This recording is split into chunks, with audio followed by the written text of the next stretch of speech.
the other day I was doing I got in a 1950s red bus on Portobello Road, and with a bunch of other artists, rappers, all sorts of different artists, and we were with Portobello Radio, and we just drove around art galleries in West London, stopped, got the gear out, and then we would all perform. Yeah. And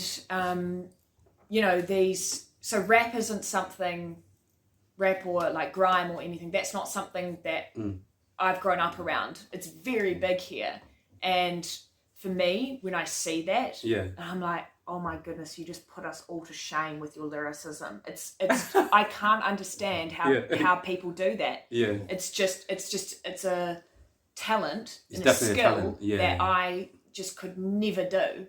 And it's incredible. And then all of a sudden you have these rappers who say like, oh, you've got that really old school kind of Billie Holiday kind of voice. Do you want to do a collaboration? Yeah. And I'm like, I would never have considered that before, but it makes so much sense mixing old with new. Exactly. Beautiful. Even mixing, even one of my favorite things, what I love about music, I've said it a couple of times. Like when you get two people from a singer, like a singer who does like completely different music, and then a rapper, or even it could be like two different music artists who make two different complete music coming together, and they make something beautiful. Honestly, that's one of the best things that I love about music, collaboration. I'm kind of like, what, really? Because for me, I just found it so small, and I think you keep on saying it's so small, Well, it is 5 million people. Some people would say 5 million. That's not small. Some people are like, that is almost half the size of London. yeah. So she's pretty small. Yeah. But I think when I say small, I mean culture-wise, outlook-wise, in a lot of ways. People are very comfortable living a comfortable life, but I'm not comfortable living a comfortable life. I hear you. Yeah. I hear you. I don't think that comfort generates growth. So. And you're very young as well. You're still reasonably very, very young. You've got your whole life ahead of you. Oh, yeah. You got your whole life ahead of you. Why not go on this, like you said, this adventure, of going different countries, connecting with different people. Just basically also, like you said, finding out about yourself in different ways, It's part of growth anyway, at the end of the day. So, yes. I mean, on the one hand, I'm very young, but in the last sort of year, I had to grow the fuck up in a very short amount of time. Why did you have to grow the fuck up in a short amount of time? I just think that, conceptually, I ponder life all the time and I try to work out the answers, but you really can't know until you experience. Experience is the best. Yeah, exactly. So I think that, I'm always philosophizing, I'm always thinking, what are we here for? What am I meant to do here? Rah-de-rah-de-rah. I think that this experience would generate this approach or this response, but you really can't know until you do. So I guess coming over here, I was confronted with all sorts of situations that I couldn't have predicted. I mean, my life already is unfolding in a way that I didn't anticipate. And I used to be such like a 5-10 year plan, a 10-year plan kind of girl. You used to plan that ahead, I that totally far? did. I mean, back when I was like... Decade, that's a decade. You used to plan like 10 years. Yeah. I mean, when I was at school, when I was at school, people called me, so my name's Susanna, but people called me Susan Harper the lawyer. Okay. Because I was like, yes, Susan, because it was like, why do you have your life planned out so much? That's a decade, Yeah, I know, but that was like nothing for me. Yeah. So I want to talk about, like where you come from, originally, like, for the people that don't know, like New Zealand, like, how was New Zealand like, honestly? Like, it's beautiful. Yeah. If you're wanting to live a lovely, settled, relaxed lifestyle, it's the place to be. Yes. The culture is very laid back. People are very friendly. I can't wait to meet them, man. Big up to all of my New Zealand people. one day I can't wait to meet all of you guys, man. Yeah. No, I mean it's one of those places where a lot of people don't get to, but they dream of going to. Yeah. And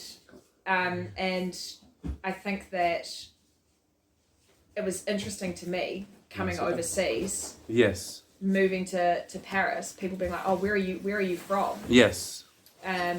Oh, Nouvelle-Zélande. Oh, Nouvelle-Zélande is my dream. It sounds like a French name, Nouvelle-Zélande.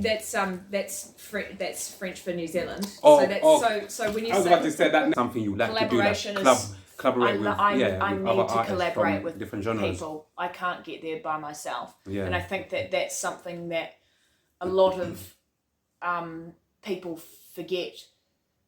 I think that, you know, we focus really, really intently on becoming a master of our skill or becoming the best at the trade. Well, I disagree. I think that you should focus more on becoming somebody that people want to work with and becoming somebody that people want to help, because we need other people. Like, we need them. And if you think that you can do anything like this on your own, then you're dreaming. Absolutely crazy. I like. Yeah.